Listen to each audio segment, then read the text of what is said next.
Hello, everybody. I'm Gretchen Stubenvoll. The time when I went to school here, I was Gretchen Platt, and I graduated 27 years ago. It's nice to be back here. Since that time, I've had a great career in the trenches as a patent attorney and corporate counsel for several, I was general counsel for one internet startup, but I've been involved with the internet industry for a long time because my husband is a serial entrepreneur with the internet, starting back in 1993. So we have lived it. My children have lived it, and it's been fascinating. I'm a mechanical engineer by training and a patent attorney from working in a big firm, small firm, medical products company back in the day where it was called MedRed, and we made medical injectors and MRI equipment. So I was part of the whole patenting team for that company. But my talk today is about what it's really like to be in-house counsel for a startup company. You are in the trenches. There's a lot going on, happens super fast. In particular, the company that I most recently was with, Wowza Media Systems, they were on the bleeding edge, not even the cutting edge of technology, the bleeding edge of video streaming back in 2005. And it started with my husband and his partner wanting to come up with a video blogging system. And the video streaming server that was available on the market didn't work very well. So our tech guy, who lived in Ohio, and at the time we were in San Jose, developed his own video streaming software. And we would test it in our house. We had no content, so our kids would stand in front of that little eyeball video camera and get their stuffed animals out and make little videos. And we would record them remotely in Ohio. That's where it was. And that was a big technical feat, too, because in the time you couldn't record it remotely. You had to record it right where the camera was. And we would hit play, and my husband would have a stopwatch. And we would test the latency with the stopwatch. That was how bad the playback was, right? But we would say, okay, it was 7 seconds. And we'd call the guy in Ohio, and he'd say, okay, wait a minute, give me 5 minutes, and I can fix that. And he'd code, and he'd call back, and he'd say, okay, make another video, and the kids would be up there with their stuffed animals, and we'd hit it, and then all of a sudden the latency would be 4 seconds.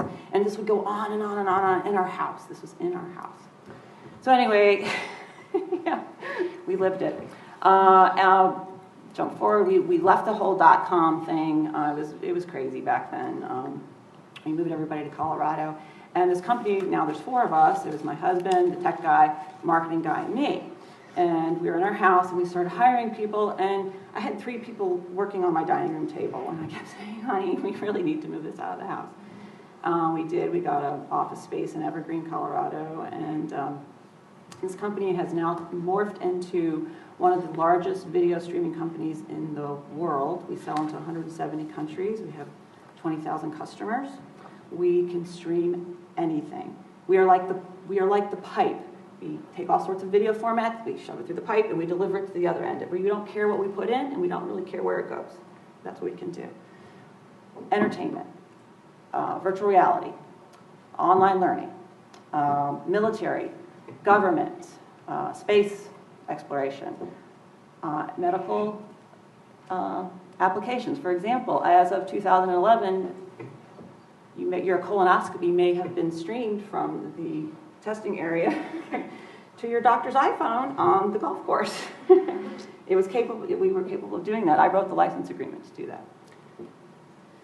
Anyway, you're in the trenches, and the law doesn't keep up with technology. We all know that. So what do? Things are happening very fast. You have to rely on the basics. And I can thank Professor Tom Campbell, my property professor, when he said, if you think of property as a ball of string, all these different pieces to it, you can license this part over here, license this part over there, you'll be fine. Well, I've expanded that. I don't have slides, but I have a rubber band ball. And if you can imagine, this is what my job was like. This is your technology. First of all, you have to understand what it is and what it does. And then you have to understand as the attorney, because you're part of the team, right? And your job is to really understand what's in it, not physically so much, but all concepts of the property. So what kind of technology is in here? And how did it get there? Did you hire employees to make this technology? What do their employment agreements look like? They're virtual employees out of the country. Do you have to give them benefits? Okay, that's a weed, right? You don't have to go that far. Did you hire outside help? Was it through a development agreement? Do you have to share the technology that's in here with somebody else? And if you do, what's the confidentiality obligations around that? Who can use what? When, where? For what purpose? You can use it for a rubber ball, but can somebody else use it for something else? What sort of regulatory things are required to be built into this technology? Got to know that. Anything in here patentable? Maybe, maybe not. Did you hire anybody with residual information in their head from a different company? They may or may not be able to use it to put it in there. Did someone come with something? Did they steal it? And they offered it to you and you didn't know, and you built it in here? These are all these things that you have to know what's inside here. That's why we have a colored rubber band ball. So once you're moderately comfortable with, okay, I think I understand what's going on today. Hopefully I understand what was happening yesterday. Today I'm okay, and who knows what tomorrow is going to bring, but today I understand my ball. Now, as a lawyer, it's my job to write the rules or negotiate the rules to move the ball over here without it falling off the table. And I mean that truly, because it does happen. I mean, you'll all learn how to write license agreements, and there's lots of issues, and you can go on and on and on and talk about this problem, that problem. But with high tech, there are some certain things you do really have to think about. We ran into a lot of export problems. Just because you have the technology and it's all secure and you've got encryption and everything in here, you have to get it out of the country. And so what is your export control number? Do the export rules even apply? And I can tell you, I looked at it 1 year, 2 years later, 3 years later. It changes all the time. And the rules are so complicated, you need to have a technical background. I would talk to our engineers and say, explain to me again the encryption, because I'm trying to learn what you're telling me. I'm trying to put it into the rules.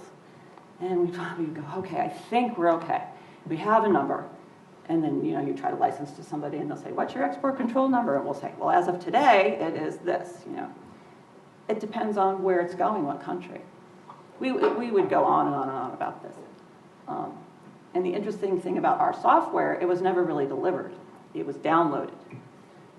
So we never shipped anything. So we didn't know exactly where it was going. And if we sold it to somebody in Canada, they could really be spoofing from the Netherlands. So with this stuff, you have no idea really where it's going and who you're really selling it to. And I have a really interesting story about that. I have a story about everything. The other thing is you want to think about when you do this, confidentiality and confidential information. As a startup, you don't want anybody's confidential information. You talk to the big guys and they'll say, oh, we need to sign our standard NDA. And you go, big company, yes, I'll sign whatever paper, which is funny because it's not paper anymore, it's electronic stuff, right? But we say sign the paper. And you're like, oh, they want to talk to us, okay, we'll sign your paper. And then you read it and you're responsible for all sorts of stuff. And we would say no. As a startup, you have to get confident by saying no.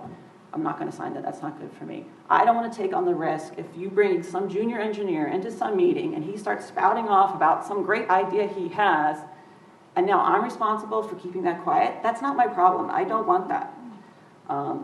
Be very, very strict about what risk you're willing to take on and not. Talked about the export stuff, the residual stuff, the stuff that floats around in all these engineers' heads. It's very hard you could contract around that, but the bottom line is, the best way to avoid that is when you have a development agreement is no one to say anything. Well, that's not going to work, right? So you have to work with that.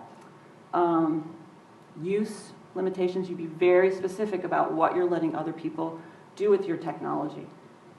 Very specific. And then you say, this isn't going to prevent me from competing with you, and everything else that is not listed, I'm going to be able to do. You have to reserve for yourself, because you don't know what your future activity is going to be. You have no idea, and you don't want to license that away. which I've seen done. So the other thing I would say is, because the law doesn't keep up with the technology, is you rely on your basics. You go back to your rubber band ball, your contract law, corporate law. I mean, stuff I learned first year in law school here. You know, that's when you're in the trenches, that's what you rely on. And I guess that's all I really have to say. I mean, I have lots of stories. I could go on and on about nasty, fun, crazy things that happen, but we can talk about that later. I'm sure we'll have a chance in Q&A. And so